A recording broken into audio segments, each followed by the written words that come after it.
The Good Morning America studio buzzed with pre-show electricity at 7:45 a.m. Coffee steam mingled with hairspray mist as makeup artists made final touch-ups under the unforgiving studio lights. Production assistants whispered urgently into their headsets, coordinating the morning's delicate choreography. Meghan Markle arrived 15 minutes early, a vision of calculated perfection in an ivory pantsuit that struck the precise balance between approachable and regal. She greeted each crew member by name, a trick her publicist had taught her years ago. "Good morning, Sarah. Love what you've done with the flowers today," she said to the set decorator, her smile radiant and rehearsed. "Before we jump back in, tell us where you're tuning in from, and if this story touches you, make sure you're subscribed, because tomorrow I've saved something extra special for you." From the green room, Michael Strahan watched through the monitors as Meghan worked the room. 20 years of professional sports had taught him to read opponents, and 15 years of television had refined that skill. Something flickered behind her polished exterior, a guardedness that intrigued him. Executive producer Lena Morales stood in the control room, arms crossed, studying the feeds. She'd climbed from field reporter to corner office by trusting her instincts, and right now they were screaming. This wasn't going to be another softball segment about wellness documentaries. "Keep it smooth," she murmured into her headset to Michael. Then, after a pause, "unless it gets interesting." Michael emerged from the green room, extending his hand to Meghan. "Great to have you back on the show," he said warmly. "Always a pleasure, Michael," Meghan replied, her grip firm and brief. "5 minutes to air, everyone." Derek Hand, the floor director, raised his hand. The studio lights blazed brighter. Meghan settled into her chair, crossing her legs at the ankle, a pose she'd perfected during royal engagements. Michael shuffled his cards one final time, his expression unreadable. Neither knew they were about to make television history. The red light above camera 3 blinked on at precisely 8:17 a.m. Michael Strahan's megawatt smile filled screens across America. "Good morning. We have a very special guest with us today. Meghan Markle is here to talk about her latest work, her new wellness documentary, and life beyond the spotlight." "Meghan, welcome back to the show." "Thank you, Michael. It's always wonderful to be here," Meghan responded, her voice honey-smooth and perfectly modulated. The first 7 minutes unfolded like a dream. Meghan spoke passionately about her documentary series, weaving in carefully crafted sound bites about authentic healing and community empowerment. Her gestures were fluid, her eye contact impeccable. She mentioned her children's laughter, her garden in Montecito, her commitment to meaningful change. Michael nodded at appropriate intervals, his questions pulled directly from the approved list his producers had cleared with Meghan's team. The studio audience, 30 carefully selected viewers, applauded on cue when Dana Lee gave subtle hand signals. In the control room, Lena watched the ratings climb steadily. Standard celebrity interview numbers, safe, boring. But she noticed Michael's body language shifting. He set down his primary stack of cards and reached for a second pile. Questions that hadn't been pre-approved. Questions that hadn't been cleared with anyone. "Here we go," Lena whispered to herself. Michael's smile never wavered, but his posture changed imperceptibly. He leaned forward, creating intimacy that felt more like interrogation. "Meghan," he began, his tone still warm but somehow more focused. "You've worn many hats, actress, activist, member of the royal family. Looking back at your acting career, how do you see it now? Did it prepare you for the public scrutiny that came later?" For the first time since sitting down, Meghan's perfect composure flickered. Her smile tightened at the corners, and her response came half a beat too slow. "Well, I think it's reductive to focus on my acting when there's so much more to who I am now, Michael." The temperature in the room had just dropped 5 degrees. Michael absorbed Meghan's deflection with the patience of a seasoned interviewer who'd heard every evasion in the book. He nodded thoughtfully, but his eyes remained fixed on her face, reading every micro-expression. "Of course, but don't you think those earlier roles shaped how people perceive you today? The transition from Hollywood to royalty to where you are now?" She let out a short laugh that didn't reach her eyes. "Perception is an interesting thing, Michael. People tend to believe what they're told, especially by the media." There was ice in her tone now. The studio audience shifted uncomfortably in their seats. Dana Lee felt her stomach tighten as she tried to gauge whether to signal for applause or let the moment breathe. In the control room, one of the assistant producers leaned towards Lena. "Should we let it play?" Lena cut her off, her voice sharp with decision. This was the kind of unscripted tension that launched careers and destroyed reputations. Either way, it was television gold. Michael pressed on, seemingly oblivious to the chill. "Fair point. Though I'd argue that interviews like this are a way of letting people hear directly from you, unfiltered." Meghan's smile became razor-thin. "I suppose, if the questions are thoughtful." The pause that followed lasted only 3 seconds, but it felt like an eternity. Camera operators held their positions, sound engineers checked their levels. Derek Hand stood frozen by camera 2, his usual calm efficiency replaced by wide-eyed alertness. Michael flipped to his next card, one that definitely wasn't on any approved list. "You know, Meghan, there's been a lot of speculation about your relationship with the press. Some say it played a part in the tensions with the royal family. Looking back, would you say that's fair?" The question landed like a stone dropped into still water. Meghan's composure cracked visibly. She leaned back in her chair, crossing her legs deliberately, buying herself time. "That's an oversimplification, Michael. I left because I wanted peace, because I wanted my children to grow up in a space where their mother isn't dissected on national television every single day." She paused, her eyes flashing. "Ironically, here I am again." The battle lines had been drawn. Michael raised an eyebrow, his expression remaining maddeningly neutral. "And yet you've chosen to be very public since then. Documentaries, podcasts, interviews like this one. Some might say you stepped out of one spotlight only to create another." The air in the studio thickened like humidity before a storm. Meghan's jaw tightened almost imperceptibly, but the cameras caught it. In living rooms across America, viewers leaned closer to their screens. "Are you suggesting," Meghan replied, her voice carrying a new edge, "that speaking on my own terms is somehow equivalent to being hounded by tabloids?" "Not at all," Michael said with practiced calm. "Just pointing out that the transition wasn't exactly a retreat from attention." Camera 3 zoomed in slightly, framing both subjects in a tighter shot that captured every flicker of emotion.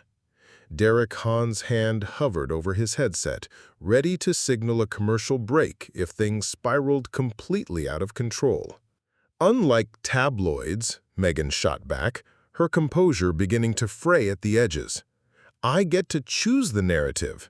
I think that's something you might not understand unless you've lived it." Michael's smile never wavered. "I'd argue that as someone who's worked in both journalism and professional sports, I understand the pressure of public perception better than most." The challenge hung in the air like smoke. Two professionals, each masters of their domain, locked in a contest of wills that neither could back down from without losing face. In the control room, Lena felt her pulse quicken. The ratings were climbing in real time. Social media mentions were spiking. This wasn't just an interview anymore, it was a collision. The studio audience sat in stunned silence. Dana Lee had stopped giving cues entirely, transfixed by the verbal chess match unfolding before her. Michael changed tactics, his tone remaining conversational but his questions sharpening like a blade being honed. "Let me ask you this," he continued, consulting his forbidden cards. "Do you think your departure from royal duties had anything to do with your past, your upbringing, your Hollywood career? Did any of that clash with the expectations of the crown?" Meghan didn't blink. Her response came swift and cutting, like a sword drawn from its sheath. "If you're asking whether I was too American for the monarchy, the answer is yes, and I wear that like a badge of honor." A few audience members chuckled nervously, unsure whether they were witnessing brilliant television or a career-ending meltdown. The sound felt hollow in the tense studio air. Michael smiled with what appeared to be genuine appreciation. "That's refreshingly honest, And has that cultural clash affected your current relationships? Your marriage to Prince Harry, for example? The question detonated like a grenade in a quiet room. Meghan's entire demeanor shifted. Her shoulders squared, her chin lifted, and when she spoke, her voice carried the sharp authority of someone drawing an absolute line. My marriage is not a topic for public entertainment, Michael. I came here to discuss serious work, not indulge tabloid fantasies. No disrespect meant, Michael replied, his tone suggesting he felt no need to apologize. But people are curious. You two have been icons of change, and part of that story is how you navigate challenges together. Icons, Meghan repeated, the word dripping with bitter amusement. Or targets, depending on who's doing the viewing. The studio had gone eerily quiet. Crew members stood frozen at their positions, afraid that even the slightest movement might shatter the moment. In the control room, 3 different producers spoke simultaneously into their headsets, creating a chaos of overlapping instructions that no one followed. Lena raised her hand for silence, her eyes never leaving the monitors. "Let it breathe," she whispered. Michael kept his voice steady, professional. I suppose it depends on perspective. Some say you've reshaped public narratives around mental health and racial equity. Others believe you've blurred the lines between privacy and publicity. Meghan's laugh was sharp as breaking glass. And some people simply like to hear themselves talk. The words landed like a slap. In the control room, an assistant producer stood up so fast her chair rolled backward. Did she just— Yup, Lena said, her voice filled with equal parts horror and admiration. Michael absorbed the insult without flinching, his decades of experience in high-pressure situations serving him well. Instead of taking the bait, he leaned back slightly, creating space that somehow felt more dangerous than intimacy. Well, he said with a thoughtful nod, I hope I'm asking questions our viewers care about.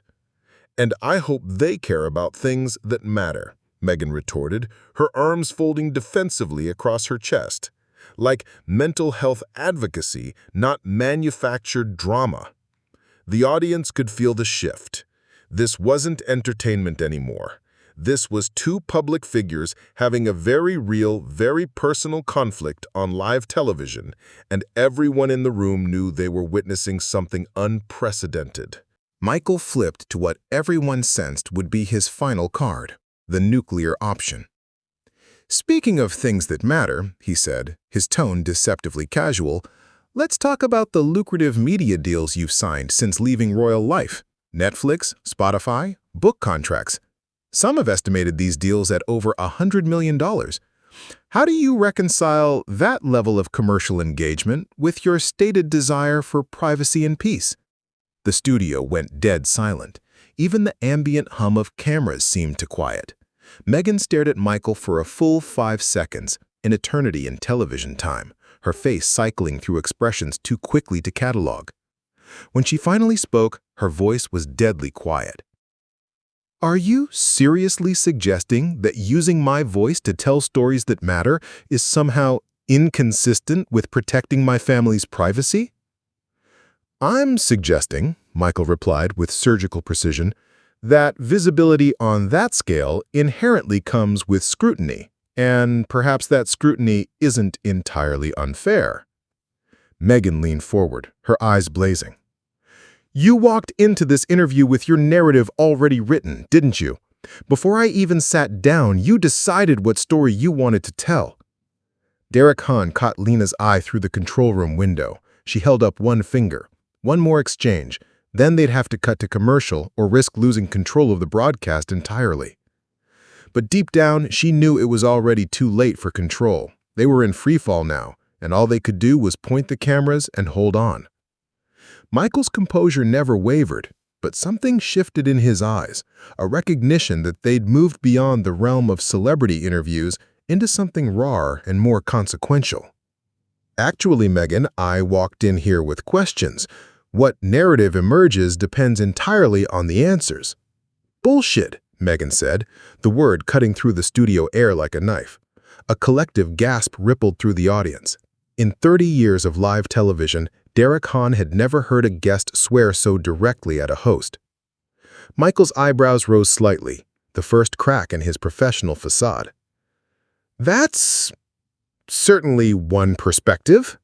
It's the only honest perspective, Meghan fired back, her voice rising. You think I don't know how this works? You've already decided I'm the difficult one, the ungrateful one, the one who doesn't know her place. The control room erupted in whispered chaos. 3 different people reached for the commercial break button, but Lena slammed her hand down on the console. Nobody touches anything. We're staying live. I think, Michael said carefully, his media training kicking into overdrive, that you might be underestimating both my professionalism and our audience's intelligence. And I think you overestimated your ability to rattle me, Meghan shot back. But congratulations, you got your viral moment. Is that what passes for journalism now? The words hung in the air like acid smoke. Camera operators adjusted their angles instinctively, sensing they were capturing something that would be dissected frame by frame for years to come. Michael leaned back in his chair, his smile finally fading. I'd argue that asking difficult questions is exactly what journalism should be. Difficult questions? Meghan laughed, but there was no humor in it. These aren't questions, Michael. This is a hit piece dressed up as an interview. In the audience, Dana Lee watched faces cycle through shock, fascination, and something approaching horror. She'd managed live television for 8 years, but she'd never seen anything like this. Michael consulted his cards one final time. The studio held its collective breath. One last question then. In your book, you called the monarchy a dusty institution resistant to change, Michael began, his voice steady as a surgeon's hand. Do you still stand by that characterization? Meghan's jaw tightened. Every word. And when you joined that institution, did you expect it to change for you, or did you expect to work within existing structures? The question hit like a precision strike. Meghan's eyes flashed with something between fury and hurt. I expected basic human decency. I expected protection for my mental health. I expected... She stopped herself, visibly fighting for control. You expected what? Michael pressed gently. I expected not to be hung out to dry by an institution that promised to support me. And when that support didn't come, when I was actively thrown under the bus to protect others, I chose my family over their dysfunction. Michael nodded thoughtfully. But since then, you've signed deals worth over $100 million, written tell-all books, given explosive interviews. Some might say you've monetized that pain quite effectively. The words detonated in the space between them. Meghan's face went through a series of rapid changes, shock, rage, something that looked like genuine hurt. When she spoke, her voice was barely controlled. How dare you suggest that sharing my story, helping other people who've been through similar experiences, is somehow mercenary? I'm not suggesting anything, Michael replied calmly. I'm asking if you see the contradiction. That was the moment something broke inside Meghan Markle. She reached up with both hands and unclipped her microphone, the small device falling to her lap with a soft thud that the boom mics picked up clearly. This interview is over, she said, standing with fluid grace despite the tremor in her voice. Michael remained seated, his expression neutral. Meghan? No. She held up a hand. I'm done being your circus animal. The studio was so quiet that every footstep echoed as she walked toward the exit, her heels clicking against the polished floor like a countdown timer. Michael turned to face camera 1, his professionalism intact, even as television history unfolded behind him. Well, Michael said to the camera, his voice carrying just the right note of measured surprise, live television certainly keeps us honest. Behind him, the sound of a heavy door closing echoed through the studio. Meghan Markle was gone, but her absence filled the space more powerfully than her presence had. The audience sat in stunned silence, unsure whether to applaud, gasp, or simply stare. Dana Lee had abandoned all pretense of managing reactions. Her own shock was too complete. Michael continued with the unflappable composure that had made him a household name. That's the reality of unscripted conversation. Sometimes we discover more than anyone intended, and sometimes that discovery makes people uncomfortable. In the control room, Lena finally found her voice. "Commercial in 30 seconds, she announced, her hands shaking slightly as she reached for her coffee. The ratings numbers on her secondary monitor were climbing so fast they looked like a stock ticker during a market crash. "We'll be right back," Michael said to the camera, his smile returning, but somehow different, sharper, more knowing. "This is Good Morning America." The red light above camera 1 went dark. The spell was broken. Immediately, the studio erupted in nervous chatter. Crew members who had stood frozen for the past 20 minutes began moving again, their voices creating a buzzing hum of disbelief and excitement. Derek Han pulled off his headset, running his hands through his hair.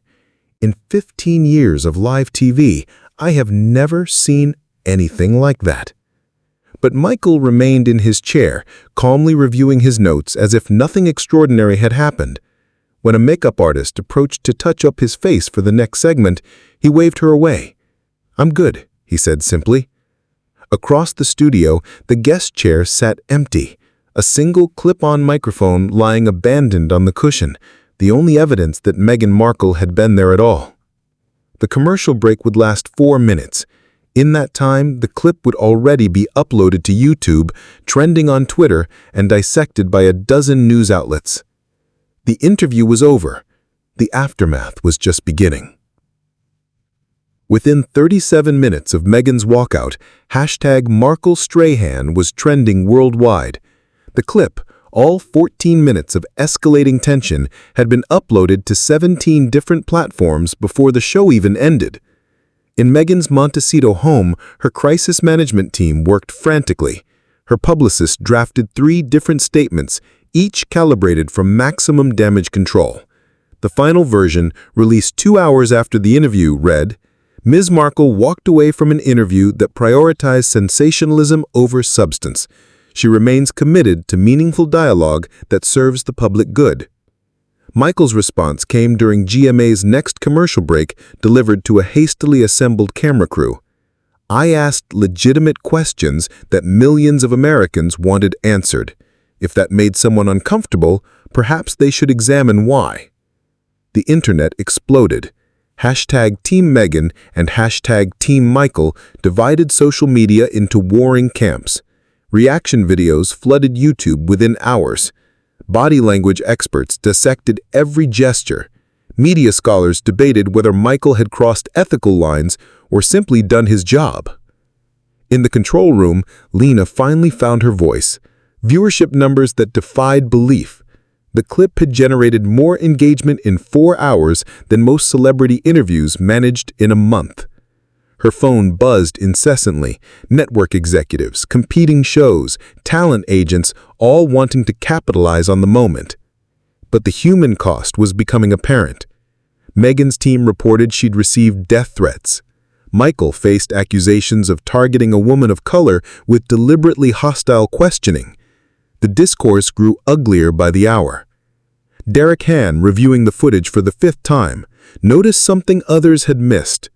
In the final moments before she removed her microphone, Meghan's hands had been trembling almost imperceptibly. The cameras had captured a moment of genuine vulnerability beneath the defiance. 3 months later, the clip would accumulate over 200 million views across all platforms. Journalism schools would analyze it, PR firms would study it, and somewhere in Montecito and Manhattan, 2 people would wake up each morning knowing they'd created something that transcended television, a moment when the careful choreography of celebrity culture collapsed, revealing the messy, complicated humanity underneath. The interview was over. The legend had just begun. Up next, you've got 2 more standout stories right on your screen. If this one hit the mark, you won't want to pass these up. Just click and check them out. And don't forget to subscribe and turn on the notification bell so you don't miss any upload from us.